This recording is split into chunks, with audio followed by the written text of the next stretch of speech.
So today we are joined by Ross McNeilly, and alongside me again, Harry Hennings is back. Welcome back. It's been a while, but welcome into Ross. Morning both. Morning of course. So we were just talking about the National League, right? And it's a great league, I think, but it's no longer going to be called the Vanarama National League.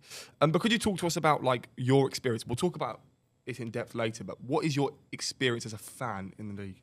Yeah, I mean, obviously, I've had the great experience of managing in the National League and sort of being a head coach in the National League. So I've sort of got a bit of a connection in sort of that respect. So I watch from afar now. Like I watched obviously the playoff final on Sunday, which was really good. I thought it was really exciting. Did you watch the game? Yeah. Yeah. I mean, obviously, like going into extra time. I think you find you watch those games as a bit more like. Because there's a bit more mistakes and a bit more purity about it, and a bit more sort of like it makes you a bit more on the edge, a bit more on the seat. So like on the edge of your seat. So it was an enjoyable game on Sunday, and I get to as many National League South or National League games as I sort of can, and I've had a bit of the luxury of sort of being able to do that a bit more since like not maybe having a few more sort of like weekends free in the last sort of like 6 months. So I was on like core comms for the Dorking. Really? Forum. I was on core comms for the Dorking, which is fun and enjoyable. Yeah, hard to not get like excited and carried away and sort of like caught up in it. But that was like 4-3 to Boreham Wood and 3-1 Dorking with like 10 minutes to go, and I think sort of that epitomises a little bit of like what the purity of sort of like non-league can be like. Like my favourite era of football, if I was to pick one, was sort of like early 2000s, which you may not have much like sort of understanding of, but like it was just sort of like full throttle football with like players like Roy Keane, Stephen Gerrard, Paul Scholes, even like a little bit later when like Rooney and stuff. So I'm not saying it's like that level, but it has a bit of sort of like that sort of like full throttle football involved, and that's why it's quite enjoyable. I enjoy going to watch it and enjoy sort of like keeping in contact. I've got a lot of friends who obviously work in the National League. Obviously, I still speak to Marc White at Dorking, and James Edmonds is still there, who's sort of like a really good friend of mine. And I've got a few managers who in the National League and National League South who I know really well and have kept in contact with. So yeah, it's an enjoyable league to watch and keep up to date with. Also, though, with the National League, it's like you support where you're from. So obviously, the Premier League will be you get Liverpool fans abroad and all over the country. But if you're from, for example, Northampton, you'll be a Northampton fan. So do you sort of prefer that element where you support your local club and not you just pick any random club in the top 6? Yeah, well, I think you've got like a bit of a mix in like the National League. Like, I mean, obviously Oldham going up on Sunday, and I think like they took 35,000 fans to Wembley on Sunday, which like is crazy, really, isn't it? Like that's like championship levels, isn't it? And then obviously they played Southend, who have also got a huge fan base. But then I think then you've got like again clubs like Dorking Wanderers who are grown and coming through, and I guess clubs like sort of like Hampton and Richmond National League South, and maybe lesser. I don't know. I'm trying to think of ones in the National League. Wealdstone maybe, where they've probably only got 1,500, 2,000 fan base, and I think you have to be a bit of I was going to say a loony, but a bit of a like sort of real sort of football. Love your football, don't you? To follow Wealdstone up and down the country. I mean, they're going to be playing like away to Carlisle and like away to like Gateshead and whatnot. So.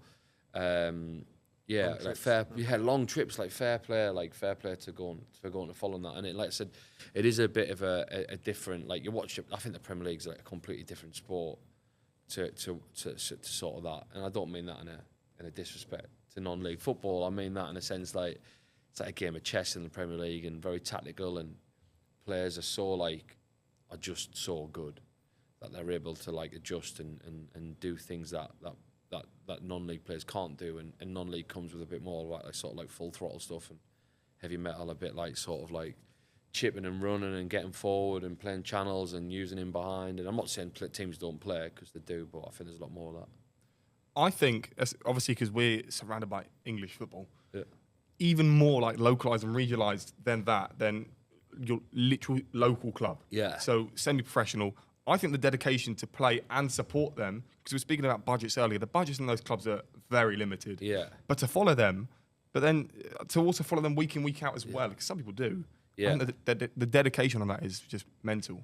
Yeah, agreed. I think the English pyramid is like super unique in a sense that there's just so many teams over here, and like non-league players probably as an example, can probably play for 4 or 5 clubs in a season, and all on their doorstep. Certainly in and around London, but like even growing up north, there was always a good number of sort of non-league clubs playing like step 3 and sort of step 2. So yeah, I think it's a very unique pyramid, and what it does, and like I said, the 5th tier, getting sort of 50,000 fans at Wembley, like I think is it's unbelievable, really, like unbelievable. And I think like the amount of clubs, the amount of fans, like rather than fans just all being at one club and whatnot, they're all sort of like spread out watching different clubs. Like we haven't talked about step 3, where there's like clubs like Dover and Dartford. Like, they're good big clubs, but then there's clubs like Whitehawk and I guess I'm trying to think like even Horsham and stuff, like who obviously just got promoted, where they've got fan bases that travel around with them. And like, I know Horsham a little bit, and they've just obviously gone National League South, but they got to play away to Barnsley and like the FA Cup like a couple of years ago, and took loads of fans up with them, which is just crazy, isn't it? So yeah, I think it's very unique over here, and very, very different to sort of like what it looks like on the continent. But to carry that point on, a few months ago, strangely enough, I don't know why I went, but I went to the Chertsey Town. They played Merthyr. Yeah. And that's an Isthmian league, obviously. Yeah. But they had about 50, 60 Merthyr fans that travelled on a yeah. Tuesday night. They've obviously got work, and those players have got jobs to get back to. So do you know if they take the day off the next day? Because obviously that's a long distance, and yeah, they're going to be getting back late. Is that the players and stuff? Yeah, the players as well. So they've obviously got their own businesses and whatever they're going to do. So. Yeah, I think it's really tough. Like, I mean, obviously, we had it. I mean, real extreme version is when we were at Dorking, we were part-time hybrid. So we had boys like Jason Pryor, Matty Briggs, who had really good full-time jobs, and then were coming and travelling away to like Oldham on a Tuesday night or Halifax on a Tuesday night. So probably sat at an office desk 9 till 2, 9 till 3, and then jumping on a bus or a coach to sort of get north. And I think even more so in the sort of step 3s and step 4s, they'll be doing that. You might have young boys who are sort of coming out of academies and maybe having part-time jobs here and there, or going to university and finding their way. That might be sort of like a bracket.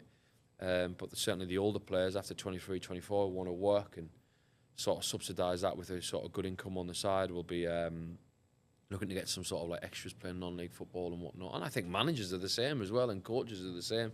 Like I did a little bit of work in step 3, and it was like working 9 till 4, 9 till 5, and then jumping in your car and driving to training, doing training, leaving training and whatnot. And I think it is it's all part and parcel of the fun of it, I guess. Find it fun, I guess. Well, we're speaking to Adam Thompson, who is now playing for Enfield Town. A lot of the people around him are all semi-professional. Is it harder to be a semi-professional coach or a semi-pro player? God, I don't know the answer to that, to be honest. Like definitively, I can probably talk about my experiences of both. I mean, I think I was quite fortunate when I played semi-pro that I didn't really have a job that was really. I was a football coach myself. I worked sort of at colleges teaching and stuff, so it was quite easy to work my day and time around. But I think if you're like scaffold or construction work, I think it'd be really, really hard. Yeah, of course. Especially when you're doing like the manual. Yeah, of course. People might be like have new families and young families as well, which I guess if you're not earning very much playing non-league football, it can be a real challenge. But I think there's a lot of volunteers in non-league football as well, and a lot of people who don't get paid, and a lot of people who do things like cut the grass and sort the kit and sort the teas and make sure the finances are paid and the yellow cards are paid and the admin's done and the people are taking money on the gate. So I think there's loads of people who do multiple jobs in non-league, and I've got a lot of sort of admiration for anyone who does it or wants to get involved in it. Like, because ultimately you're not massively getting involved in it to go and play in the Premier League or whatnot. You're getting involved in it probably mostly for the community, love of the club, or support young players trying to sort of like realise their ambition, really.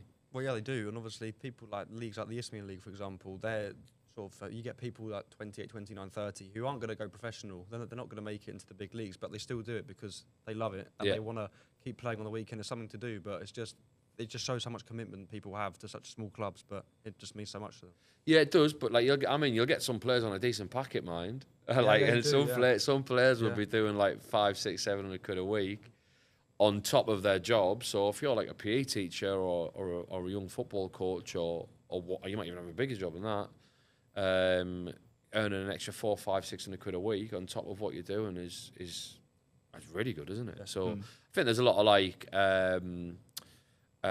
young players don't realise the money you can earn on top of a nice job and do quite well, certainly between the ages of 20 to 30 odd.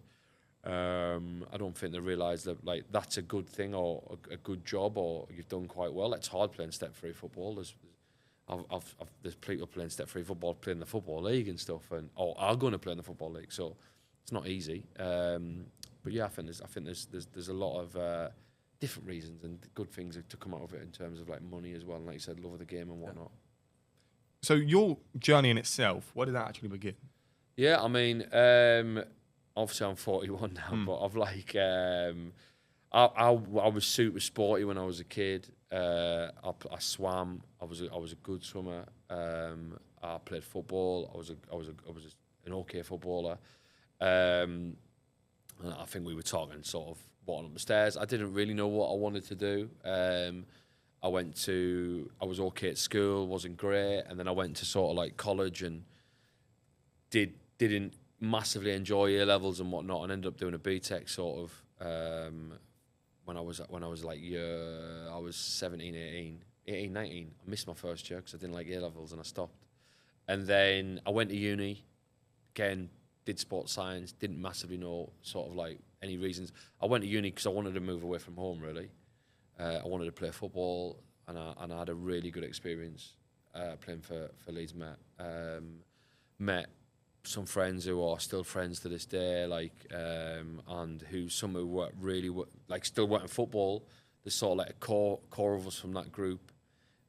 Cy Collins, Stephen Grimes, sort of Ian Birchnell, who went on to manage sort of Forest Green, Notts County, who were all sort of part of that team and part of that group of players, and still worked in football. So yeah, I played sort of like non-league till I was like 27, 28, and then worked as a football coach alongside it, did my badges, and then sort of when I got to 28, decided I was going to just do that sort of like full time, really. And I've done a mixture of things where I've been a teacher sort of briefly, but I've predominantly just coached and sort of done my badges and my experience alongside, and while I've tried to sort of like figure stuff out, if that makes sense. But that's sort of like my journey in a sort of quick snapshot. But yeah, I got my license, and I got my license a few years ago, and I did my like level 2 and when I was in my 20s and whatnot. So, but you get all your experiences from coaching, and I've done a massive variety of different coaching. I've coached at after school clubs for Leeds United. I've coached like development centres there. I've worked for Sunderland as a tutor and coached youngsters there, and I've been a head of football at a school, and I've been an academy manager, 21s lead, and I guess there's no sort of right or wrong way like of doing it. I meet people who do similar, I meet people who do different, and it just get coaching experience. And yeah, then I was fortunate enough to obviously then end up in senior football, and that's where sort of like it took me to. So yeah, that was how I started. And you mentioned earlier that at 27 you still weren't obviously as sure, like growing up you didn't have a concrete idea of what you wanted to do when you're older. So do you reckon, looking back on that, the advice you would give to people sort of in that same age group is that even if you're committed to football, still have something to fall back on, like a backup plan? Yeah, potentially. Potentially. I mean, like I'm a believer in like young, like in your 20s, you're young, super young. You can do a career and then change careers. Do you know what I mean? Like I probably could do that now, and not that I want to, but I'm saying I could. And I think there's a lot of pressure put on young people to know what they want to do and know where they want to be. And look, for those who know that and can do that, like obviously amazing. But I just don't think there is much sort of like value in, like, you think about like relating it to young footballers. There's no value in telling a 10-year-old he's going to be a centre forward or a centre midfielder, or pigeonholing him in certain positions. And I think the sort of same is said about sort of like a career, certainly as you're sort of learning as a 20-year-old, like make mistakes, get experience doing certain things. And if you get to 28, 30 and you decide it's not for you, it doesn't matter.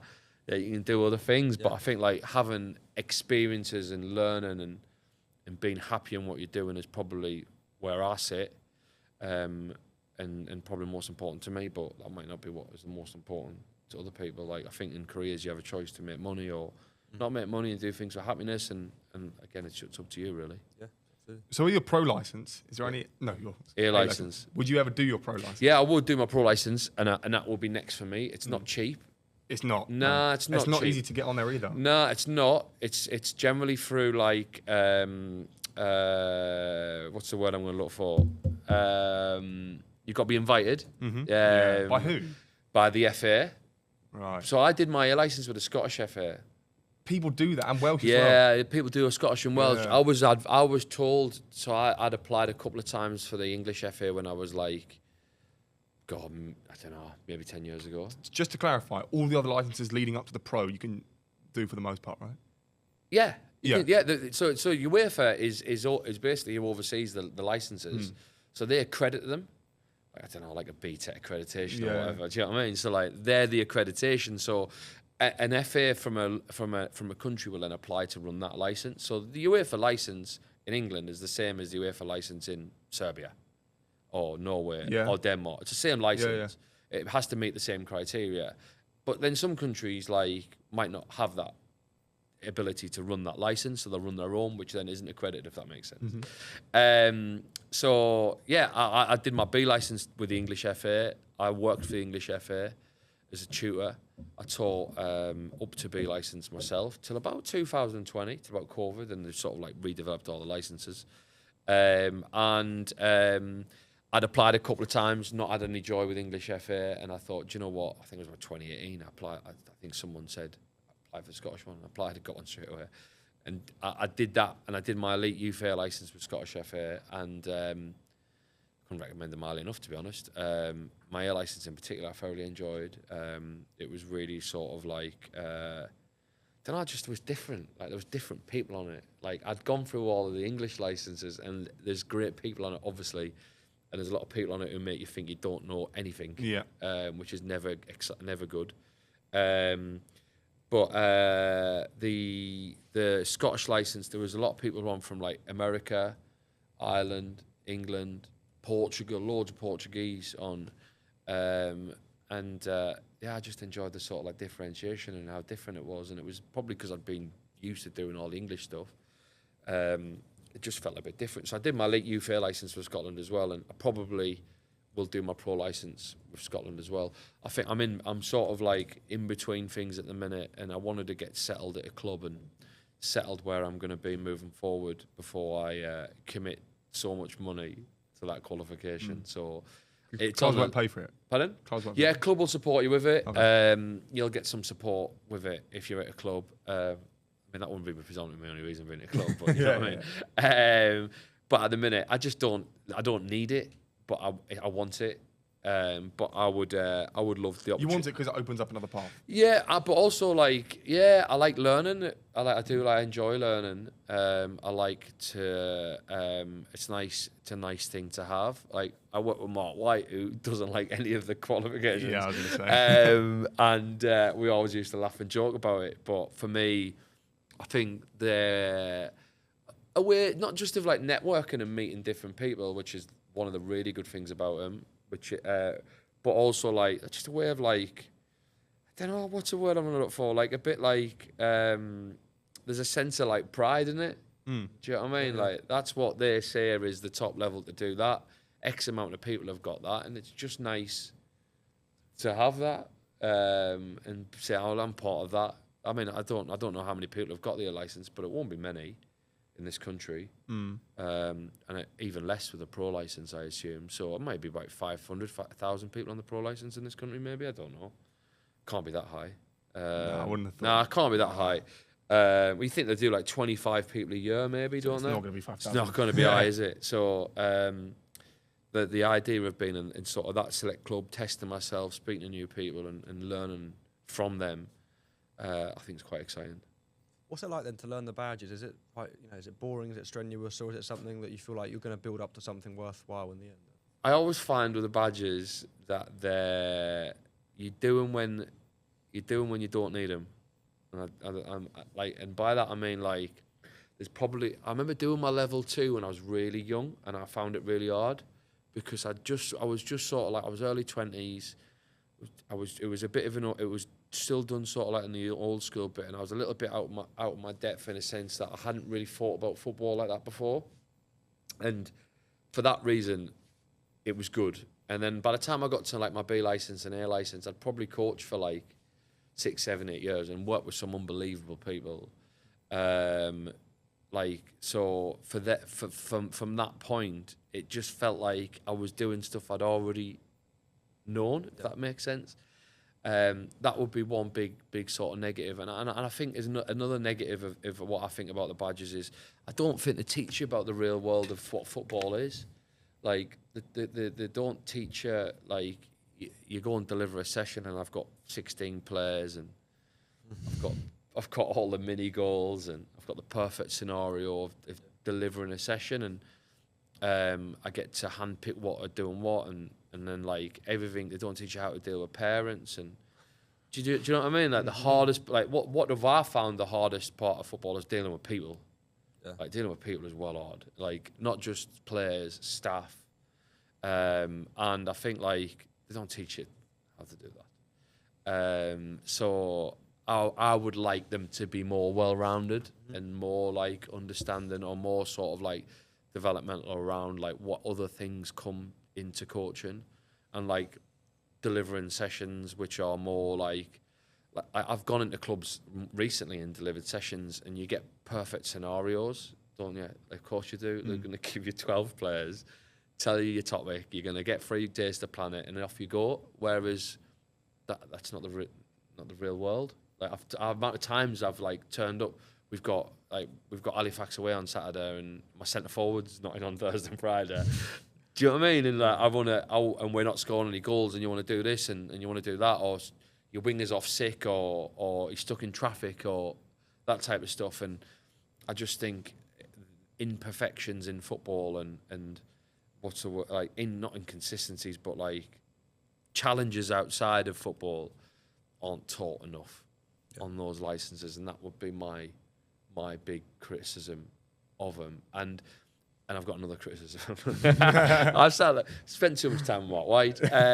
Another criticism of him as well is like the people who need to get on him don't get on him, and that's another flaw in the system of like it's all designed, and it's almost like the Premier League or the Football League have got hold of him.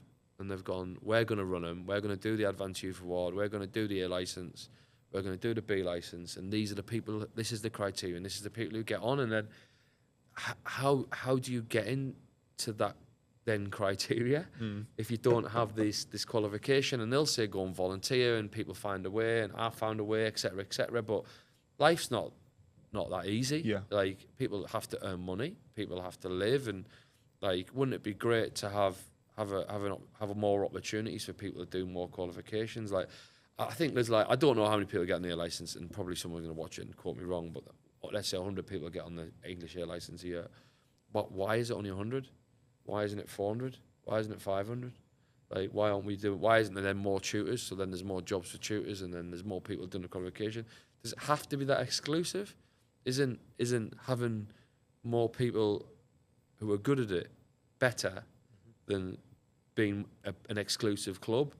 And it feels like they want it to be an exclusive club rather than a come here, get better, get your quals. Wouldn't it be great if like there was A licensed coaches working like doing grassroots teams and doing the under 12s? Well, wouldn't it be great if like the mums and dads were like A licensed coaches? But I bet if you went to Germany and Spain, there were. Really? Yeah, I reckon so. Yeah. Well, I know so because they've got more coaches. So like there is those coaches that do exist here. Like I know there's a guy called Andy Martino who I know from Southampton. He's got his A license, bloody good coach. Like does a B license tutoring, and he coaches his son's grassroots team. So like it does exist. Yeah. So like if we can get more people to do the top calls and to be in rooms with people who are coaching for Man City, and well, isn't that better? Yeah, definitely. But I feel like we don't go down that route, and I don't know why. There'll be a reason, won't there? Be money. Should be. Be money. Oh, 100% be money. Well, it doesn't help because if there's more English coaches, then it's better for the English football pyramid. Yeah, well, I mean, we're obviously talking about non-league and grassroots and the impact. Could you imagine the impact having loads of A-licensed coaches would have on youth development and grassroots football? It'd be amazing. But like you think about even the top level, an English manager's never won the Premier League. Yeah, I was going to say. Yeah. How mad is that? Yeah. Like, could you imagine that in Germany, or could you imagine that in Spain, or could you imagine that in France? Like, it wouldn't be a thing. And for us, an English manager finishing 5th is a good achievement, like Eddie Howe. Yeah. So how are we? I think. Again, I'm probably slagging off youth development in England. I think England youth development and what the Triple-Pre has brought youngsters in this country is amazing. We've got one of the best sides now in the world, which is unbelievable to even say that. And we've developed some great players like Cole Palmer, Foden, Harry Kane, Jude Bellingham plays for Real Madrid. I'm a Sunderland fan. Joe Bellingham, like, is a great player. So we've developed some great young players recently, and we seem to be doing well in that regard. So then, what are we doing to then develop coaches? Yeah. So like that is also a thing. Yeah. Do you know what I mean? Like, and I think like if you were to look at Germany's model, Germany are great at developing young players, and they were all great at developing young coaches. And you got the Brighton manager, for example, who is like, they're just pushed into first team football as early as they can, almost like a youngster being pushed into first team football. And I'm not quite sure we look at it the same here. You've got to be like an ex-player or something like that. Yeah, I mean, there was some great young men like Liam Manning, who obviously just gone to Norwich and Bristol City, and Rob Edwards. I really like Rob Edwards, obviously, who was at Luton, and I think there's some great young managers in this country. But it would be nice to see like what's the boy called at Burnham? Chris Davies? Is it Chris Davies? Oh, where? Chris Davies, Birmingham City. Chris Davies. Yeah, that rings a bell. Yeah, I think so. Yeah, he's great, like amazing, like points records and stuff. So I think like it'd be nice to see the FA do more to develop young coaches in this country. You mentioned Marc White, and I don't want to talk about coaching badges for too much longer. But he hates them, as we all know. Firstly, why does he hate them? Secondly, do you think he'll ever get the badges? Well, I mean, no, Marc will never do the badges. No, he'll never do the badges. Really? Will he face the fine? Yeah, and I think I think he's got quite a good point in a sense that he owns that football club. Yeah. Like, and it's a business to him, and it's his business, it's his team and his club, and who are people to say you have to have X, Y, Z to run it? Do you know what I mean? Like, if I own something and I'm going to put money into it, why should I do it? Do you think they'll change it? Pardon? Do you think they'll change it? Nah, I don't think so. Will the English FA change it? No chance.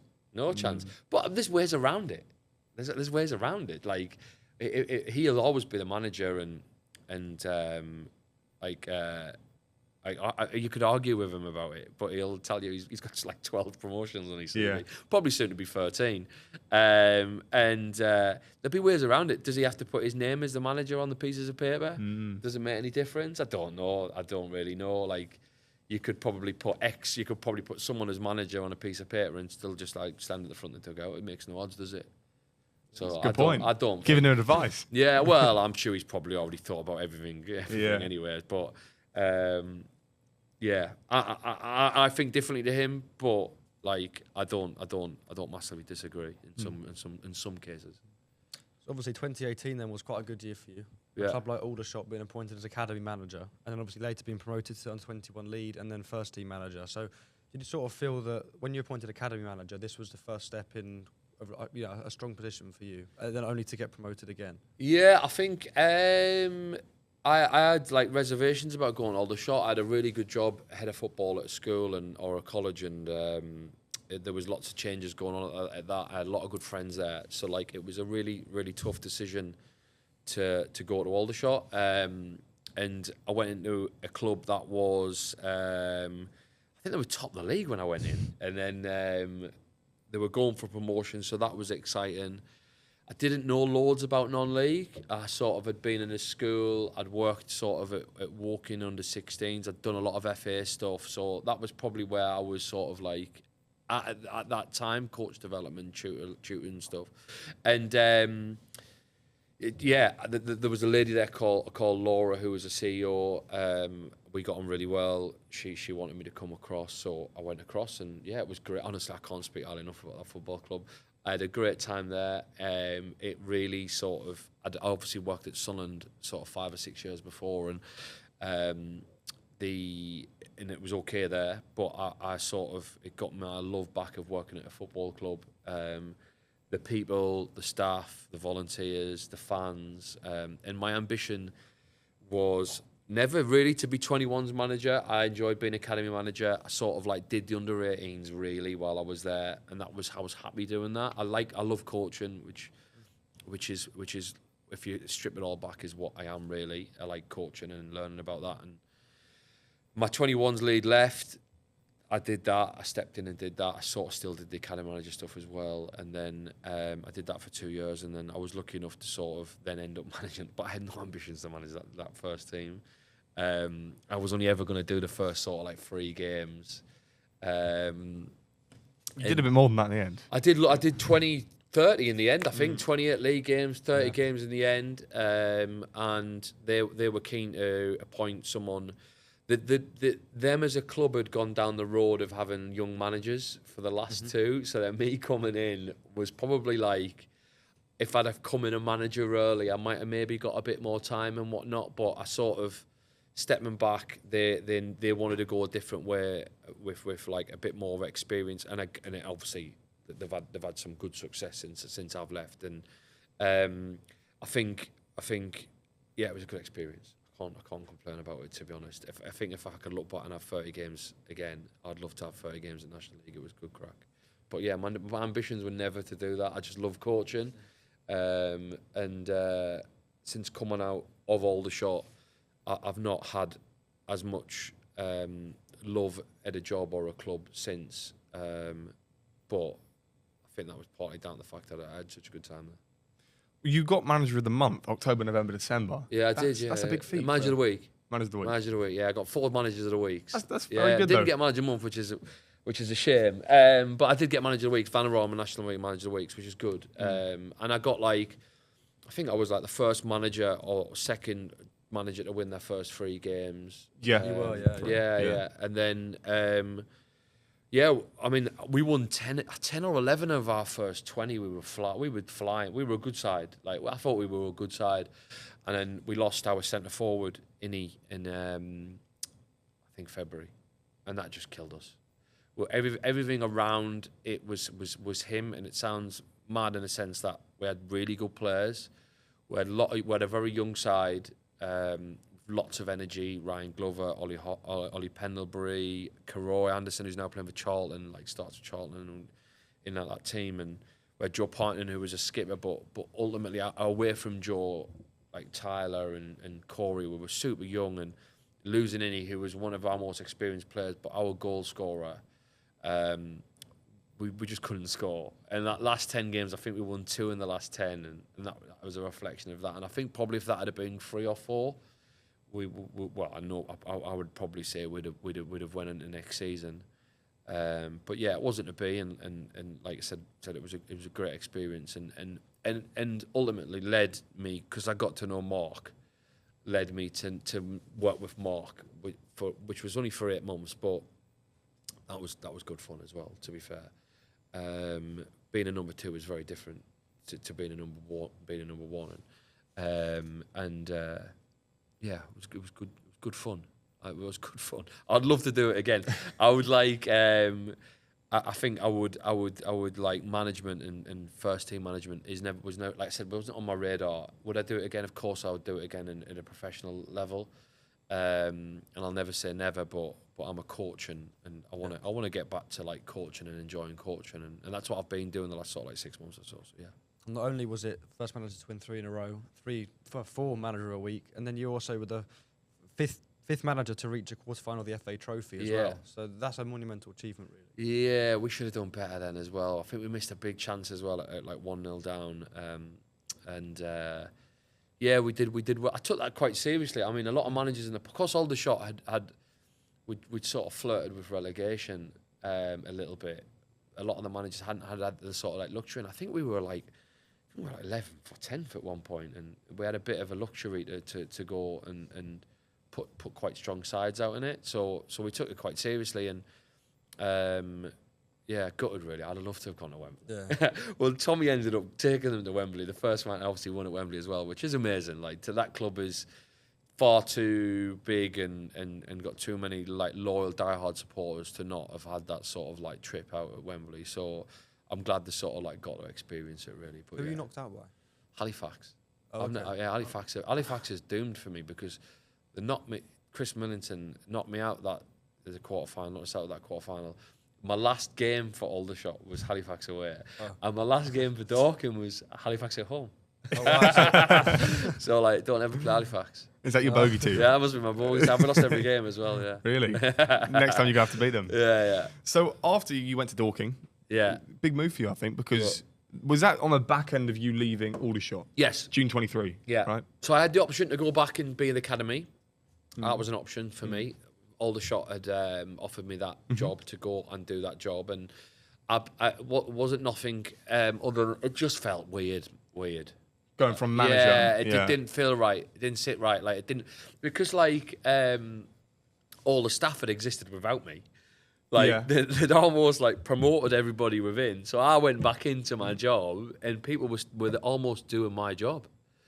So it just didn't feel right to then like stay and do that. So I'd made a decision I was going to leave. I had a lot of offers and opportunity offers, and I didn't know what to do. What sort of work were they? I had like some good academy offers, like under 18 jobs, which probably missing stuff out was always my ambition. I'd always really wanted to coach a 21s or an 18s or a B team in an academy, and if you'd have asked me when I was younger, that'd have probably been certainly like early 30s that I said I wanted to do that. So I had some offers for that. I had an offer to go and manage a team in Sweden. I'd spoke to a couple of clubs in Denmark and stuff, and me and my missus went to Santorini for our holiday. Don't ever go to Santorini. No, why? No, I wouldn't. Is that Greece? Greece, yeah. Don't go. Why? Just full of tourists, and a TripAdvisor star will be like a 1. It was a horrific experience. Santorini. Well, we had this lovely hotel. It cost a fortune. I've gone off here, but it was a cost a fortune, and it was just dirty, and it was just like because all the cruise ships pull up and people get off. Oh, it was rammed every day. It looks nice. Like. Oh, it's beautiful. Yeah. Beautiful place. Gaff was beautiful and that. We had like an infinity pool. Oh. But I'd never go back to Santorini. So if you think of going to, I'm sure like there's a lot more nicer places in Greece that have got a better Greek vibe than that. So don't go to Santorini. Anyway, I was in Santorini and I'd made the decision to go to Sweden. So I'd sold my car, I think I'd sold me flat, and I was going to go to Sweden, and my partner was going to stay in London for the first few months and then see how it went. And then I think I would have been enjoying some strawberry daiquiris, I imagine, on a next to the pool. And Marc rang me and goes, my head of coaching is leaving. I need to make a decision who I'm going to bring in as head of coaching. Do you want the job? I'll give you 1 hour. What? Yeah, and I was like sat there, and I'm like to my missus, Marc's just offered me to go on his head of coaching, but I've got an hour to decide. And I decided in 1 minute, and I rang him back a minute later, and what did he say to me? He went, "Ross, this is a bit of me, this." He said, "This is why me and you will get on." And that's the decision I made there and then. To stay and work in the National League with Marc, and it was good fun. I wish it lasted a little bit longer, but like I think I got to like Christmas, and I just found it like, because I've never really been a number 2. I think if you're going to learn to be a number 2, learning in the National League and doing it with Marc White is really, really good, obviously. But I just sort of like decided, you know what? I just want to go and manage or coach myself. And I'll be honest, I didn't really know what I wanted to do. I didn't know what I wanted to do. I thought coming out in February, it'd be like coming out again for Aldershot. I really, really did. I thought I'd come out, I'd get some nice offers and under 18s and B teams, and I might even like get a National League South job. Manager might get sacked. Terrible to think about. And I might get a job. You got to think about that, man. Yeah, no, yeah, it's rubbish, isn't it? But and I might get a job, and that was my thought process, and it didn't happen. Nothing happened, and I got to like the summer, and again didn't really know what I wanted to do. I took the White Hart job, which was step 3, which I hated. Not because of White Hart, just wasn't me. Didn't want to do it. And I probably, if anything, had come out of sort of the last 18 months, it's just like probably, hopefully it's come across that, like learning that I wish I was just coaching again. Do you know what I mean? And like, I started my own business, and I probably should have started my own business a long time ago. But then maybe I wasn't ready, I don't know. So, so starting my own business and getting back into like coaching and doing what I love is probably the thing I've learned the most in all of this last 18 months. Can I just say quickly? Yeah. So you know when you rejected the club in Sweden? Yeah. And if you reject any other club, do you still follow them? Yes, yeah. So I do, I do. In a bitterness way. In any way? What way do you? No, I don't follow them in a bitterness way. I do like to check up on how like clubs are getting on and stuff. I think there's always like, I don't support Dorking or Aldershot. Like let's be like I don't. I've got no connection to them other than the fact that I've still got lots of friends who work there, but it is nice to just check how my mates are getting on and that. And like, there's some fans in particular at both clubs that sort of were lovely.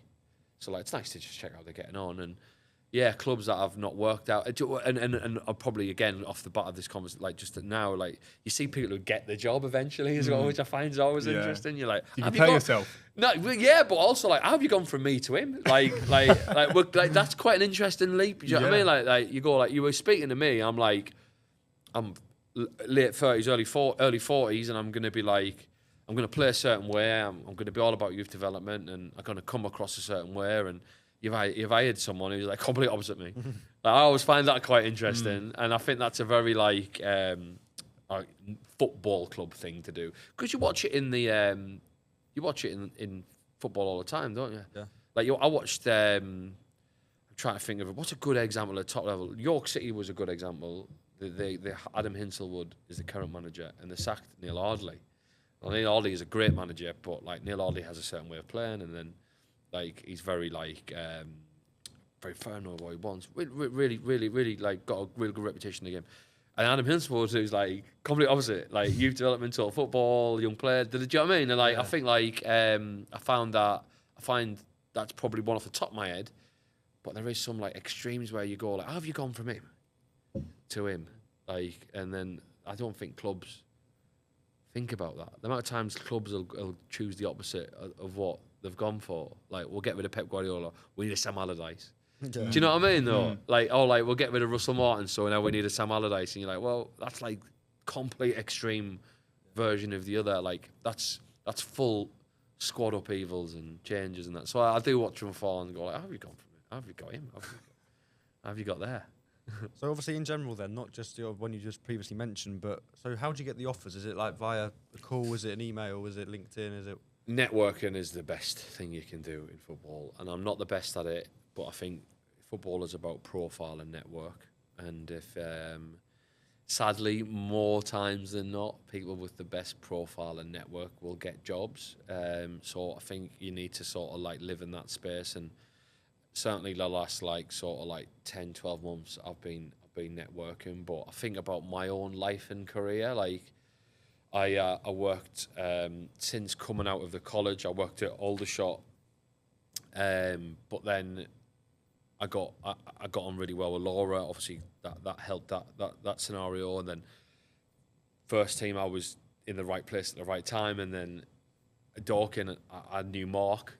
And then coming out of that, then I work at a company called City Select now, and I know the owner of that. And I think sort of I've had some really good conversations with football clubs at the minute about me coaching for them and doing more with them, and that's just come through me knowing people and networking and being on LinkedIn and raising my profile as much as I can. So yeah, that's generally how that works. Like football is like signing a player, isn't it? Because you mentioned about Marc giving you 1 hour. Yeah. And then we always speak to people, and they go, "I had 5 offers on the table, and I had to choose one of them." Yeah. What's the time period? Do you have like a week of offers lining up, and then you decide? But it's weird. You get things like football is fun. Like you get things all the time. Like things will come through to me on WhatsApp, or like this is a potential. Are you interested? That might be something. Now I imagine that message has gone out to 20 people. Do you know what I mean? Yeah. So then you might be like one of many. You might be the 4th option. You might be the 1st option. I don't really know. So. I think, for example, like management roles, if the club has got anything about them, we'll be thinking about the next manager while the current manager's in. Because, like, I think I know Nick Adkins, son of Nigel Adkins, quite well. I did my B licence with him, and he said his dad always used to say, like, the best way to go into a job is just remember you are going to get sacked. Like, that's the best way to think about it. And he's right? Like, how many managers do we know have had the luxury of leaving and walking away? And probably only Pep Guardiola is the only one, right? Even Ancelotti's been sacked. Klopp. Has Klopp had the luxury of it? Klopp was one, Klopp was one, So there's 2. We've named 2. So everyone else gets sacked. Even Brian Clough got sacked. Do you know what I mean? So, like, I think, like, we all have, like, what was I going to say there? This idea of what we want, or these jobs are what we want, but I think like you just got to like speak to people, connect with people, like I try and like put on sessions, and if I can come down and watch a session and go and watch a game or go and watch an academy team, and that's not necessarily, I won't go and watch like I don't know, Everton under 21s, or Liverpool under 21s because I want the under 21s job, but I'll go and watch it because I might bump into someone at that game or whatnot, do you know what I mean? And then next thing you know, a conversation might start, oh, you're looking for a job, this job might come. So I think football is very sort of like that. But is it in every industry like that? I don't know. See, I don't actually know the answer to that question, but I tell that story to people who don't work in football, and they go, oh, my industry's like that. So, like, I guess it is maybe. I guess it's the same everywhere, really. You get headhunted and then you know about jobs before the people know about jobs. It's true. So, Whitehawk up next. You said you didn't enjoy the job. Did you know that before? No, I didn't. I said I didn't know what I wanted to do. Best thing for the football club was me to not do that job and walk away. I think like there was a lot going on in my life at the time. I just took the City Select job. I just moved. I just bought a house in South London, and I am someone who works full time in football, and that's always what I've done. And I think the part time side of it and the recruitment side of it was like anyone who can do that and does that, like fair play, like that's not for me. It's not what I'm good at. Like I'm someone who like I worked at Aldershot. I had Terry Brown. I had people around me who could help me recruit, and I was full time on the grass, and that's what I like to do. Do you know what I mean? And I think like the great thing about Whitehawk was that I got to learn that pretty fast. The tough way, in the sense that I learnt it by having a rubbish experience for me. And then coming away and going, do you know what? I just want to coach. Like, get me back into coaching, get me start my own business, get me back in a football club where I can do Monday to Sunday, 9 till 5, whatever, or evenings, and coach some sessions. So that was my mindset walking out of there, and they stayed up, and they got Sean back, who is like a legend at that club. So like fair play, good luck to them, really.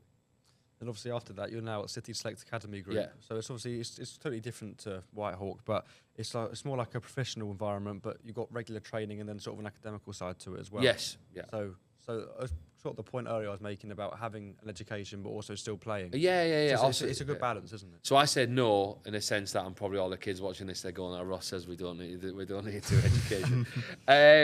Yeah, I think it is a good balance. I think like having something, but again, like. I guess my point on that wasn't like don't do education and don't learn and don't be in an environment. My point on that was like you could still do a BTEC in sport or an NCFE in sport and then get to the end of it and go, I want to be in business. I think that's more of like what I was sort of like trying to say. I think a lot of people would look at an NCFE or a BTEC level 3 in sport and go, well, what am I going to do with it when I'm older? Well, I don't think that's the point. If that makes sense. I think the point more is about like where you, Can you meet deadlines? Can you work with other people? Can you interact? Can you present? Can you write on a computer? Can you research? Can you reference? All these things. That's the point of it, if that makes sense. And that's what sculpts you for later life. Like I did sports science as a BTEC and as a degree, and like I couldn't think of anything worse than doing sports science. Yeah. I couldn't think of anything worse. Like, if you asked me to be an S&C coach, or like the S&C coaches try and speak to me, and I'm like, I've got no interest, mate. Like, I'm falling asleep. It's boring to me. But like, I'd rather talk about footy tactics and stuff like that, the interesting stuff. But I don't think it matters, right? My friendships and my network groups and my ability to like meet deadlines and my ability to work under pressure was what formed me. And if I got to the end of my sports science degree and decided I wanted to be a plumber or a fireman, I still could have been, was my sort of point, is what I was trying to make. But like, I think those programs, there's hundreds of them now, almost too many of them now. And so I remember when they first started, and there were good ones. And I'm not saying we're not good. I think City Select are good. But what I would say is, like, it's just a saturated market. It's harder to get. There's a lot less things for young people to do nowadays. So people tend to do it as more of an escape and not knowing what to do. So I find like it's a lot more kids sort of like just in these programs because of the football. So I think they've got like 110 kids at City Select, and which is crazy numbers to me. I think that's a really high number. So yeah, I think they work well as long as you're teaching them about life. Teaching about other things, like what goes on in their community, what they can do later in life, writing CVs, writing profiles, working with money, all that type of stuff, I think is super important in them. So, like I said, I've started my sort of own business on the side where we're working with non-league players at the minute. A couple of schools have spoke to me about just helping them with their football program and college programs and stuff. So that might be something we'll also link into for university stuff. So yeah, they're important, but that said, there is a lot of them. So the future for you seems to be quite. There's a lot of things. You got your businesses. Do you want to get back into like coaching? Of course. Yeah, I would love to. Yeah. I would love to like get back into like be at a football club again and.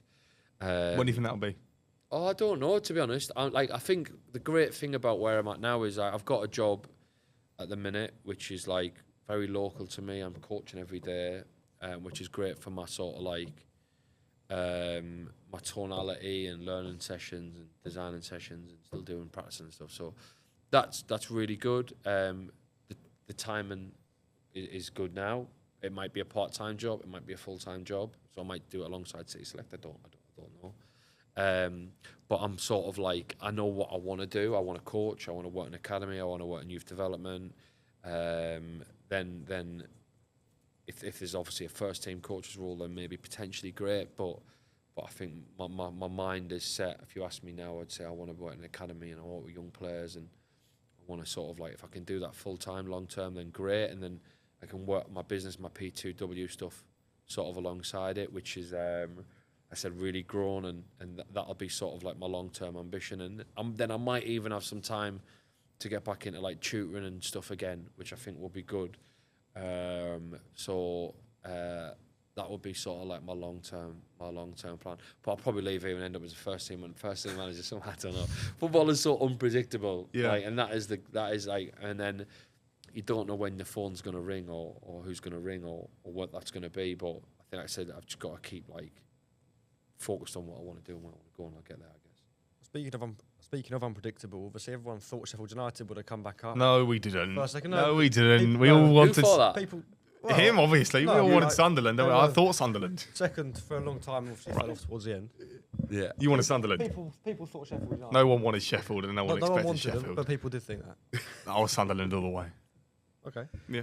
But obviously, I was. Obviously, I'm pretty sure anyone apart from Sheffield Wednesday fans were going to be wanting. Sheffield United fans were wanting Sunderland. But back in the Premier League, time weird derbies to come with Newcastle. So it's been a long few years since they were both in the same league. Obviously, you met in the Cup a few years ago, I think. Yeah. You lost 3-0 at home. But are you optimistic for the season ahead? Yeah, I think so. I was at Wembley for that game. That game was amazing. For the playoff final, okay. Yeah. I obviously don't get the opportunity to go and watch them at home because obviously I live in South London. So, but I've been to a couple of away games like Millwall away and stuff this year when I've had the chance to do that. And I watched the playoff final with my brother and my nephew Joseph. So that was quality, to be fair. Mm-hmm. Do you know what? I'm obviously very, very biased. We've been out of the Prem for 8 years, and to see such a young sort of like exciting. You got a good side. Oh, it's unbelievable to see it, like heart and like fight and character. Like I've not seen a Sunderland side like that probably since like Quinn and Phillips, which was what I grew up watching, which you may not remember at all. Kevin Phillips, European Golden Boot winner, and to see that much like sort of like youth and sort of like, what's the word? Exuberance, sort of. It's amazing to see. And do you know what? Like, I think because did you watch the games? I watched the highlights. Of the final. We got battered off Coventry. Like we were fortunate to go through in that game. And from what I've watched this season, they've been very sort of like set up out of possession, 4-4-2, very structured, but very, very well organised.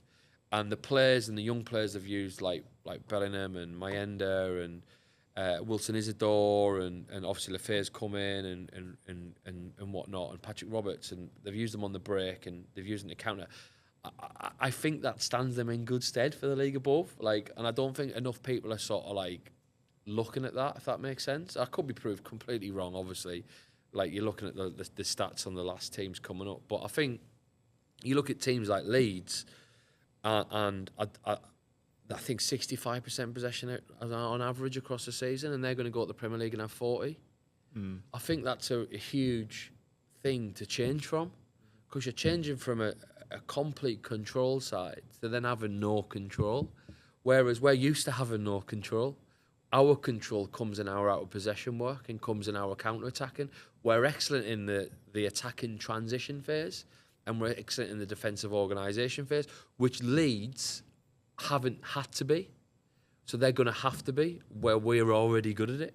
So I think our transfer into the league, again, very biased view, might be a bit more smoother than others expect. Although the gaps are massive. But you've got the money though. Yeah, well, but have we? Our wages is like the lowest in the championship, or one of the lowest in the championship.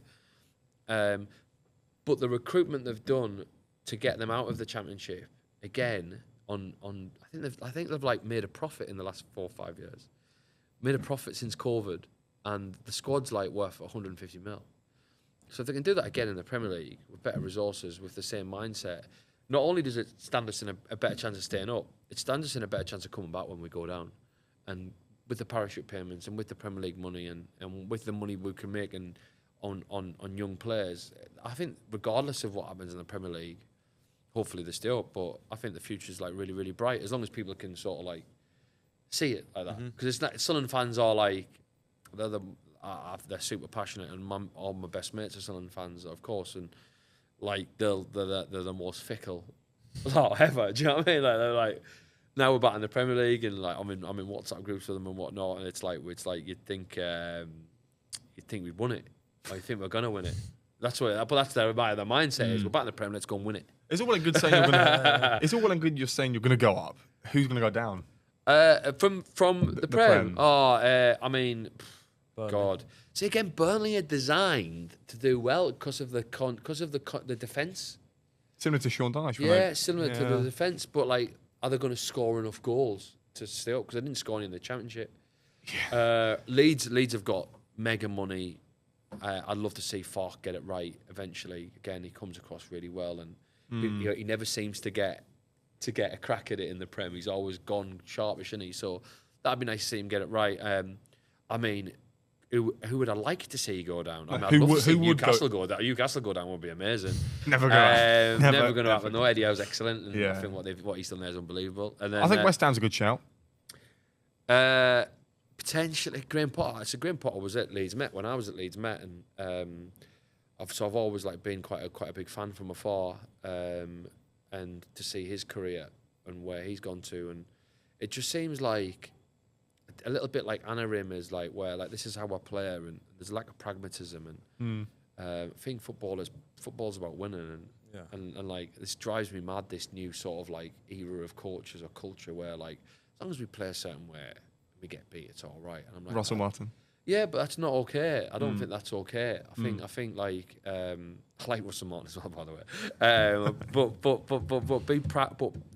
But winning games is the most. This is why I like people like David Moyes and like Silva at Fulham and Thomas Frank at Brentford and Iriola at Bournemouth, like, get it. Just seem to get it. Like I've come, I mean, to win, and that's the whole point of it. Do you know what I mean? And people talk about you after that, and I just think we talk about people like Postecoglou and whatnot for all the wrong reasons. I agree. Yeah. All the wrong reasons. So who are you free to go down? Oh, did I not give free to go down? I mean, God, I don't know. I've not really thought about it, to be honest. I mean, if Postecoglou stays at Tottenham.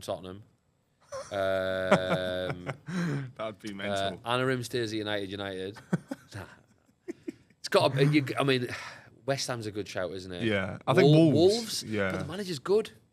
Yeah, he's good. He gets it. He's a very good manager. He gets it. Like, I preferred Gary O'Neill. He's had half a season. I think he gets a full season. Yeah, yeah. Unbelievable. Like Palace, like again, like what the manager's excellent.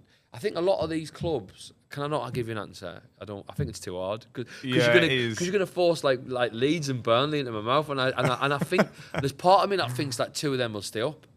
I think 2 of them 3 will stay up. So we could be entering a time where like West Ham. This could be the best, like, a good season. Or it's going to be terrible. And everyone's going to look back at this and think, well, we ain't got a clue. But what was I saying there? Who was I saying there? Burnley and Leeds. Burnley and Leeds. Yeah. I don't know. I think it's hard to call, but I think if you're just going to go on statistics and that's 2 years, then obviously it's the 3 that come up. But hopefully not Sunderland. I'm a big fan of Daniel Ballard, by the way. Yeah, he's been out injured all season as well, hasn't he? Meffam, who he's replaced, has been excellent. I think he's been a good player. Yeah, he's good.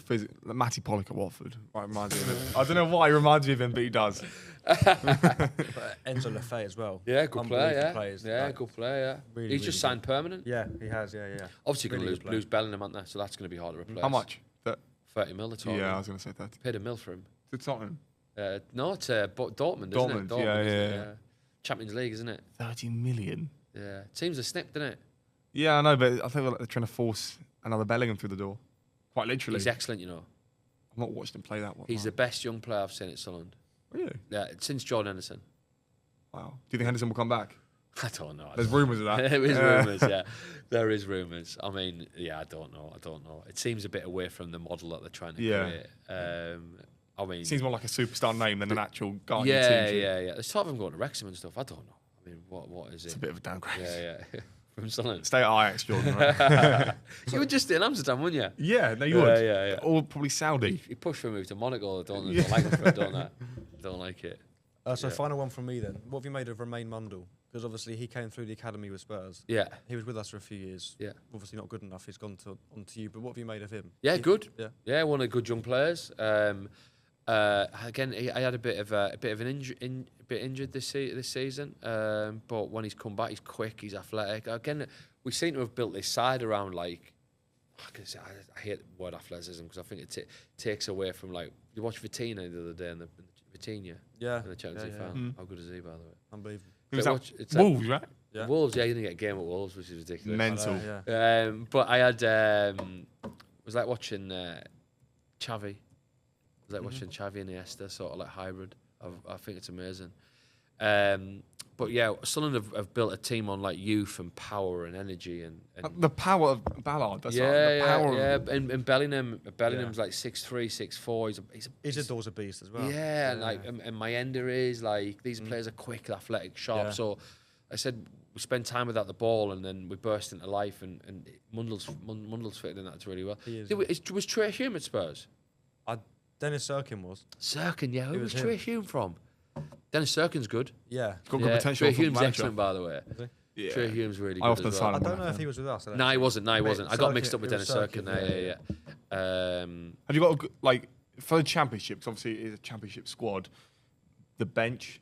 He was bringing like 3 of the same. He was using like the same 14, 15 every group. So like, again, very fortunate with injuries. And when they've had injuries, they've sort of found it hard. So, yeah, like I said, I don't really know. Just enjoy being in the Prem, really, innit? We might come back down, we might not. I don't know. Enjoy the away days. Yeah. The away days. I get to go to like loads of good away days. The London like ones, Spurs and like Brentford and even like Brighton and Bournemouth and stuff. So, and Palace. Like I live like half a mile from the Palace ground. So, I get to enjoy that really.